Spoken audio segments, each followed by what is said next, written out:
Salutations, respected viewers. This is George from Ireland. Here I am in St Mary, the Virgin Church, in Putney, London.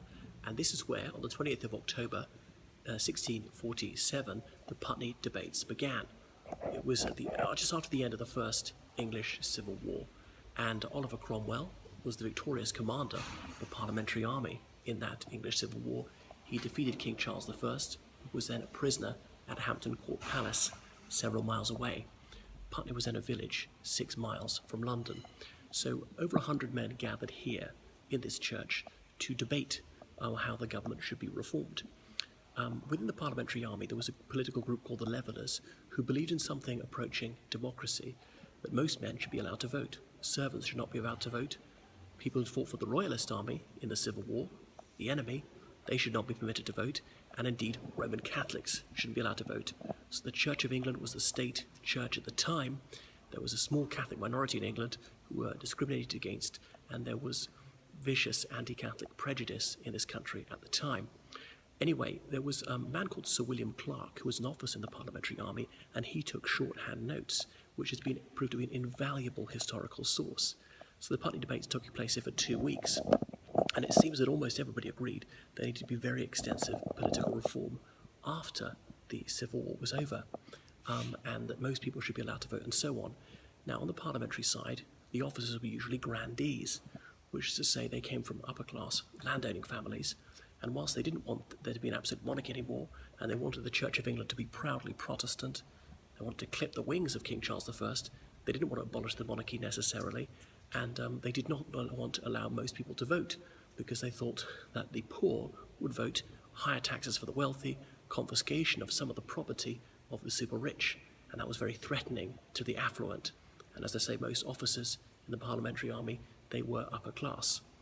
So the debates closed after 2 weeks, partly because the Grandees found the whole thing terribly menacing. The Levellers had produced their document, Agreement of the People, in June 1647, and were debating these ideas. And the Grandees thought these ideas were gaining too much currency amongst ordinary soldiers. What was the other threat? Well, then King Charles I escaped from Hampton Court, restarted the Civil War. He's defeated a few months later and executed in 1649. Nevertheless, the Levellers were shut down. There'd been strict censorship in England until the English Civil War, but obviously when the king was fighting, he'd lost control of most of the country, and censorship was lifted, and people could print things, and pamphlets were printed expressing radical nostra, and that's how the Levellers got their message out. About 30% of people could read, but sometimes these things were read aloud, so those who were illiterate were also able to understand the Leveller message. They were led by John Lilburne, who published some other pamphlets. Eventually Cromwell had him imprisoned for agitation. There'd also been mutinies in the army over unpaid salaries. So Cromwell had to pay them salaries, had to defeat the Royalists in Ireland, and the high majority of us were Catholics, and therefore more sympathetic to Charles I, who was not anti-Catholic. And so some property was confiscated from Royalists in Ireland and given to parliamentary soldiers when they're paid off. But anyway, the Putney Debates is an absolutely fascinating historical episode. It was largely forgotten until in 1891, a man called Charles Firth was rooting around the archives in Worcester College, Oxford, as part of Oxford University, where he came across Sir William Clarke's notes and his shorthand recording what was written, and he's recorded almost verbatim up to 2 weeks of debates, Oliver Cromwell's speech, those of many others. So it's absolutely enthralling, and that's why we know what was said here. And it wasn't just a political debate, it touched on religion. There's the lectern behind me. So the Levellers, they advanced religious arguments. They were fervent Christians and Protestants, to be more exact, saying that, we should be egalitarian. That's what the Bible says. Thing is, you can find whatever you want in the Bible. You can define divine right of kings, but if kings are your bugbear, you can find things in the Bible where the Lord says that kings are wicked. We shouldn't have them. So anyway, Oliver Cromwell, his son Henry Ireton, Sir Thomas Fairfax, other Grandees, they shut down the Putney Debates, and they used biblical arguments to say, what St. Paul said in his letter to the Romans, you must submit to the powers that be. They're ordained of God. The trouble is, that's just the sort of argument that Charles I would have used when he's claiming there's divine right of kings, and you must do what he says, and he should determine religious policy. He should be allowed to impose the Book of Common Prayer on Scotland and so on. So that was that.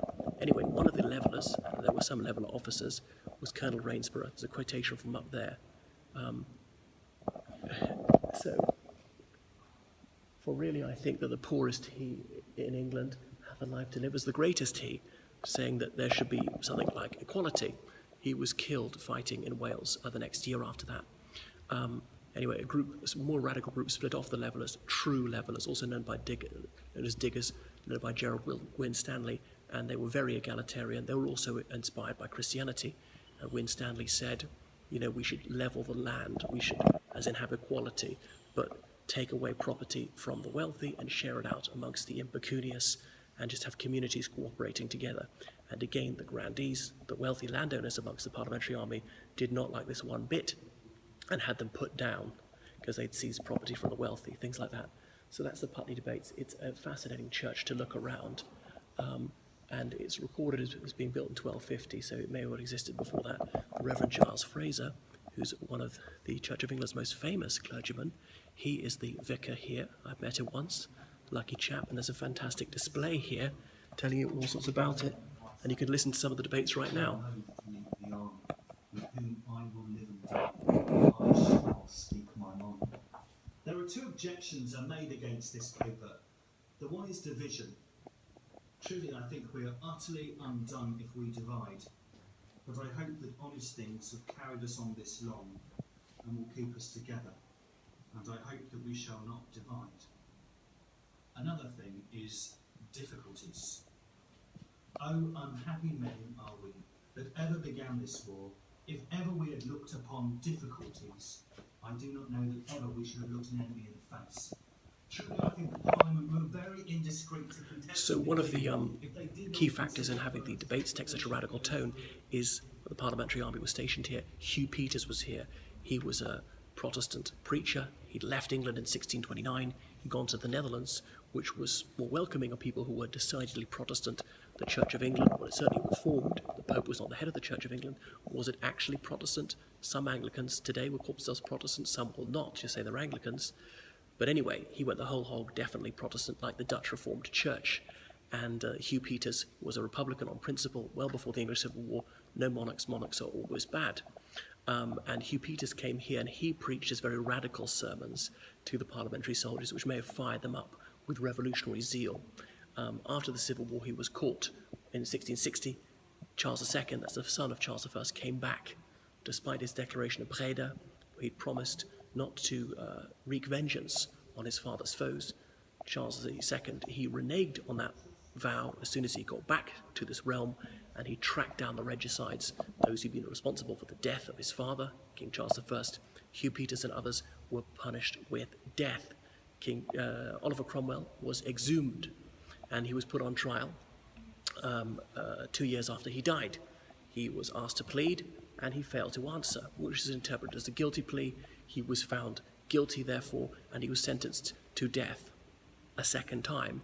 He hadn't been sentenced to death before, but he was sentenced to die again, and his dead corpse was executed. And